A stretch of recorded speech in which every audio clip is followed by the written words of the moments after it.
भाइयों और बहनों, मेरा नाम राहुल सावरकर नहीं है, मेरा नाम राहुल गांधी है, मेरा नाम राहुल गांधी है। You will never ever in your entire life rule over the people. It cannot be done. அக்னி கொஞ்சொன்று கண்டேன்.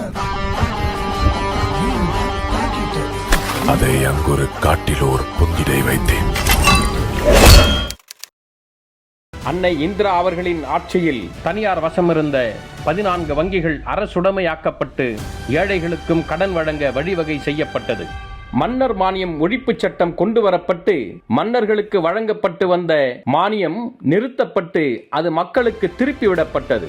40க்கும் மேற்பட்ட தொழிலாளர் நல சட்டங்கள் இயற்றப்பட்டு தொழிலாளர் நலன் பாதுகாக்கப்பட்டது. தேசிய வனக்கொள்கை உருவாக்கப்பட்டு பழங்குடி மக்களின் உரிமை உத்தரவாதம் செய்யப்பட்டது. 100 நாள் வேலை உறுதி திட்டம் கொண்டு வரப்பட்டு கிராம பொருளாதாரம் மேம்படுத்தப்பட்டது. பட்டியல் சமூகம் படும் பாட்டை தடுக்க வன்கொடுமை தடுப்புச் சட்டம் இயற்றப்பட்டு பட்டியல் சமூகத்தின் உரிமை நிலைநாட்டப்பட்டது.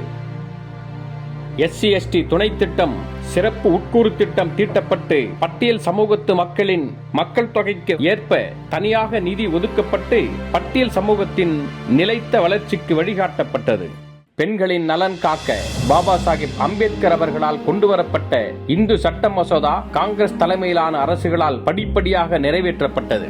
1955 தொடங்கி இந்து திருமணச் சட்டம், வாரிசுரிமை சட்டம், இந்து விதவை மறுமணச் சட்டம், வரதட்சணை தடுப்புச் சட்டம், மகப்பேறு நலச்சட்டம், சுயமரியாதை திருமணச் சட்டம் என அடுக்கடுக்காய் சட்டங்கள் இயற்றப்பட்டு பெண்கள் உரிமை பாதுகாக்கப்பட்டது. ஆணவ கொலைகளை தடுக்க தனி சட்ட மசோதா 2013 டாக்டர் மன்மோகன் சிங் அரசால் நாடாளுமன்றத்தில் தாக்கல் செய்யப்பட்டது. ஆனால் அடுத்து வந்த ஆட்சியால் அந்த மசோதா இன்று வரை கிடப்பிலே போடப்பட்டிருக்கிறது. பிரிட்டிஷ் ஆட்சியாளர்களின் முடிவில்லாத சுரண்டலுக்கு பின் கட்டாந்தரையாக விடப்பட்ட இந்திய நாடு காங்கிரஸ் தலைமையிலான ஆட்சியாளர்களின் தியாகத்தாலும் அர்ப்பணிப்பாலும் உலக அரங்கில் பீடு நடை போட்டு வந்தது. ஆம், வளர்ச்சி பாதையில் பீடு நடை போட்டு வந்த சுதந்திர இந்தியாவை 2014 சூது கவ்வியது.